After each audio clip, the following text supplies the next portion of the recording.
हे fandom, तो finally one piece की मंगा का चैप्टर नंबर 1054 आ गया है और इतने लंबे ब्रेक के बाद फैंस में वो एक्साइटमेंट वापस आ रही है जो कि पहले थी। और ये एक्साइटमेंट अब और भी ज़्यादा बढ़ने वाली है क्योंकि वन पीस की फाइनल सागा अब स्टार्ट होने वाली है।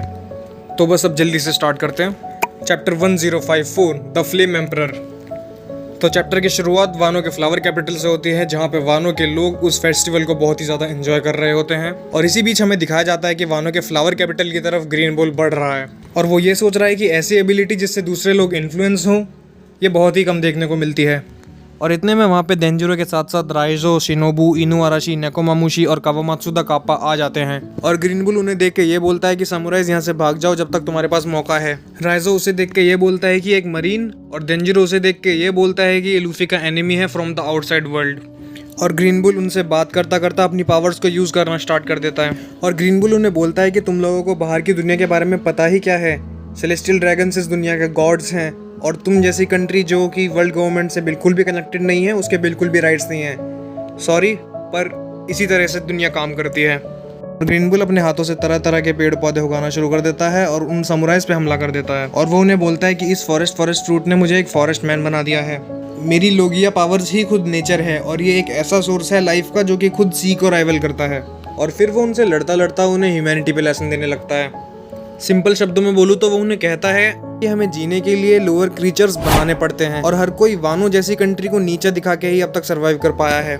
यानी कि इसका कहना है कि डिस्क्रिमिनेशन ही वो चीज़ है जो हमारी सोसाइटी में स्टेबिलिटी लाती है। और फिर नेक्स्ट पेज पे हमें ये दिखाया जाता है कि ग्रीन बुल एक बड़े से पेड़ की फॉर्म ले चुका है और वो समुराइज को बोल रहा है कि अगर मैं तुम सबको यहाँ पे मार भी दूंगा तो कोई भी लॉ नहीं टूटेगा। और हंसते हुए बोलता है कि अगर तुम मुझे रोक सकते हो तो रोक लो, मैं हजारों लोगों को मारने को तैयार हूँ स्ट्रॉ हैट लूफी को पकड़ने के लिए। और ये सब बोलता हुआ वो उन समुराइज पे अटैक कर रहा है तरह तरह की रूट्स और तरह तरह की ब्रांचेस से। और इतने में वहाँ पे समुराइज के पीछे से यामातो आ जाती है और यामातो बोलती है कि पिछले 20 साल से ये अत्याचार सह रहे हैं और फाइनली अभी अपनी फ्रीडम सेलिब्रेट कर रहे हैं और मैं इसे बिल्कुल भी खराब नहीं होने दूंगी। और ये सुन के ग्रीन बुल उससे पूछता है कि तुम हो कौन, और वो इसका जवाब देती है कि आई एम यामातो, कायदोज सन।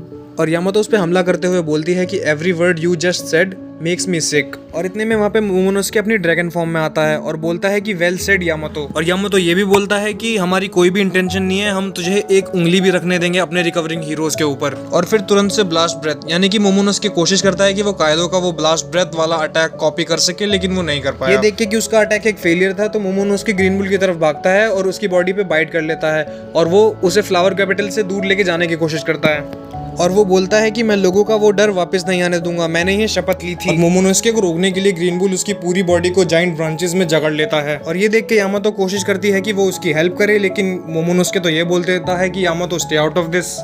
तो इससे हमें ये पता लगता है कि ग्रीन बुल बहुत ही हरामी मानुस है और बहुत ही ज़्यादा ताकतवर है। मतलब जरा सोचो, वो चलता हुआ आ रहा है और पीछे उसके एक फॉरेस्ट बनता जा रहा है। और ये सीन मुझे शिवाजी द बॉस की याद दिला रहा है। और फिर हमें चैप्टर में फाइनली रेड हेयर पायरेट्स की शिप दिखाई जाती है जो कि वानो के पास ही है। और शैंक्स अपनी पुरानी बातें याद करता है और बोलता है कि this takes me back. Last time जब वो यहाँ पे था तो वो ओडेन सा को छोड़ने आया था और वो ये भी सोचता है कि मोमो और हियोरी अब कितने बड़े हो गए होंगे। और फिर हमें शैंक्स के क्रूमेट्स दिखाए जाते हैं जिसमें से लकी रॉक्स बोलता है कि बॉस चलो हम लूफी को देखने जाते हैं। और फिर बोंग पंच ये बोलता है कि हाँ अब वो एक अमेजिंग पायरेट बन चुका है।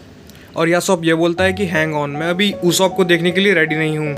और फिर लाइम जूस ये बोलता है कि वो किड नाम का बंदा भी तो यहीं पे है और अभी ज़्यादा टाइम भी नहीं हुआ है उसे हमसे लड़े हुए। और फिर फाइनली हमें शैंक्स दिखाया जाता है और वो लूफी की वांटेड पोस्टर वाली फोटो को देख रहा होता है। और फिर हमें एक छोटा सा फ्लैशबैक दिखाया जाता है जिसमें शैंक्स की शिप उस मरीन शिप का पीछा कर रही है जिसमें लूफी का डेविल फ्रूट था। और फिर बेन बैकमैन शैंक्स को बताता है कि उस मरीन शिप पे CP9 के एजेंट्स भी हैं, पर वो तो ठहरा शैंक्स, उसे क्या ही फर्क पड़ता है, उन्होंने तब भी हमला कर दिया। और फिर हमें हुज हू दिखाया जाता है जो कि CP9 का एजेंट था। और फिर वो बोलता है कि इन्हें हमसे चाहिए क्या, हमारे पास तो बस एक छोटा सा डेविल फ्रूट है जो कि किसी इंसान को रबर की शक्ति देता है। और फिर फ्लैशबैक कंटिन्यू होता है फूशा विलेज में जहाँ पे हमें दिखाया जाता है कि शैंक्स और लूफी कैसे साथ में टाइम बिता रहे हैं। और फिर हमें दिखाया जाता है कि किस तरह से शैंक्स ने अपना वो हाथ गंवा दिया था। And then back to present, Shanks ये सब याद करता हुआ अपने उस कटे हुए हाथ पे हाथ रखता है।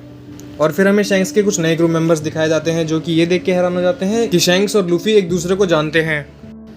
और फिर शैंक्स बोलता है कि लूफी से यहाँ मिलने का मेरा कोई भी प्लान नहीं है, क्या तुम्हें पता नहीं है कि हमारी टेरिटरीज में भी क्या चल रहा है? इसका जवाब देते हुए बोलता है कि अरे हाँ, कोई बार्दो नाम का बंदा है जो कि लूफी का साथी होने का क्लेम कर रहा है और उसने हमारा पायरेट फ्लैग जला दिया है और उस जगह लूफी का पायरेट फ्लैग लगा दिया है। और फिर शैंक्स बोलता है कि अगर हमने इसे ऐसे ही जाने दिया तो फिर हमारी क्या इज्जत रहेगी।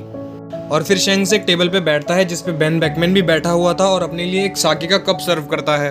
और फिर शेंक्स बेन बेकमैन से बोलता है कि hey Beck, isn't it about time to go and claim it the One Piece. मतलब कि यार फाइनली अब वन पीस शुरू हो गया है, उसकी फाइनल सागा स्टार्ट हो गई है।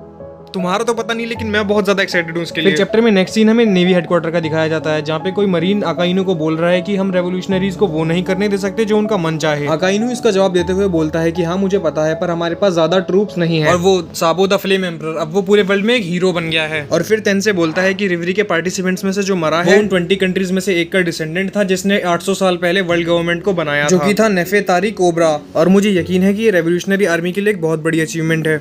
और फिर हमें एक न्यूज़पेपर की हेडलाइन दिखाई जाती है जिसमें ये लिखा था कि साबो ने अलाबास्ता के किंग नेफेतारी कोबरा को मार दिया है। और फिर वो मरीन बोलता है कि इसके कुछ घंटे पहले रेवोल्यूशनरी आर्मी ने होली लैंड में सेलेस्टियल ड्रैगन्स के घर तबाह कर दिए थे।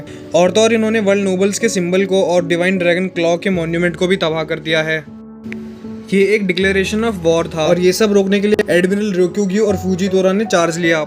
बट इन द एंड उन्होंने बार्टोलोमेओ कुमा को बचाया और वहां से भाग गए। फिर तेन से बोलता है कि हमारे एडमिरल्स ठीक से नहीं लड़ पाए होंगे क्योंकि वो होली लैंड में थे। और इतने में अकाइनू बोलता है कि उनके लिए एक्सक्यूजेस मत बनाओ। और तो और उन्होंने सिर्फ किंग कोबरा का ही असैसिनेशन नहीं किया, उसी समय से प्रिंसेस विवी भी मिसिंग है। और फिर फाइनली हमें तेन से दिखाया जाता है जिसका नाम कुरोमा है और जिसे ब्लैक हॉर्स भी बोलते हैं। और वो नेवी के क्रिमिनल्स अफेयर की यूनिट का चीफ था।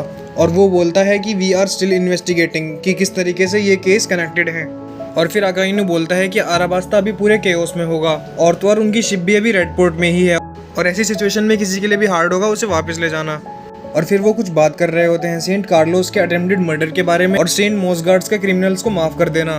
और इस पे अकाइनू जवाब देता है कि ऐसी सिचुएशंस को डील करने के लिए उनके अलग तरीके हैं, उन्हें उन्हीं के हाल पे छोड़ दो। और फिर कुरोमा बोलता है कि मुझे लगता है ये सभी इंसिडेंट साबो से रिलेटेड हैं। साबो की रेबिलियस फ्लेम्स पूरे वर्ल्ड में फैल रही हैं और उन 8 रेबेलिंग किंगडम्स ने भी अपने रेवोल्यूशनरी कूप्स तब दिखाए जब उनके किंग्स वापस घर आए भी नहीं थे। और ऐसा लगता है कि ये लोग साबो को एज ए गॉड ट्रीट कर रहे हैं। और साबो की ग्रोथ को देख के हमें ये लगता है कि वो ड्रैगन से भी आगे जाएगा। और फिर अगले पेज पे हमें ये दिखाया जाता है कि किसी कंट्री की एक बिल्डिंग पे साबो की बड़ी सी फोटो लगी है और लोग चिल्ला चिल्ला के बोल रहे हैं Sabo the flame emperor, Sabo the flame emperor. और उन लोगों के हाथों में हथियार हैं। और फिर किजारू बोलता है कि ये सब होने के साथ साथ उसका छोटा भाई स्ट्रॉ हैट लूफी एक योंको बन गया है। और फिर उस रेबेलियस कंट्री का वो आदमी बोलता है कि फ्लेम एम्परर का इन्फ्लुएंस पायरेट वर्ल्ड में भी देखा जा सकता है। और तो और उसके छोटे भाई ने ओल्ड सिस्टम को भी तबाह कर दिया है और अब टाइम चेंज हो रहा है। और फिर वापस हमें नेवी हेडक्वार्टर का सीन दिखाया जाता है जहाँ पे साकाजुकी बोलता है कि मैं इस फ्लीट एडमिरल की रैंक पे एक बहुत ही बुरे एरा में आया हूँ और मुझे नहीं पता वो हम पे कब हमला करेंगे, लेकिन मैं तब भी उसका मुंह तोड़ जवाब दूंगा।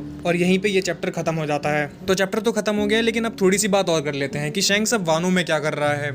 कुछ लोग सोच रहे थे कि वो लूफी से मिलने आया है, लेकिन इस चैप्टर ने हमें ये कंफर्म कर दिया है कि ये लूफी से मिलने नहीं आया है, ये सिर्फ और सिर्फ बार्टोलोमेओ को मारने आया है। लेकिन वानो में वो तो वहाँ पे है ही नहीं, तो हो सकता है कि ये कायदो का वो रोड पोनिग्लिफ लेने आया होगा, क्योंकि अब ट्रू वन पीस स्टार्ट हो गया है और अब हमें शेंक्स की ट्रू इंटेंशंस देखने को मिलेंगी।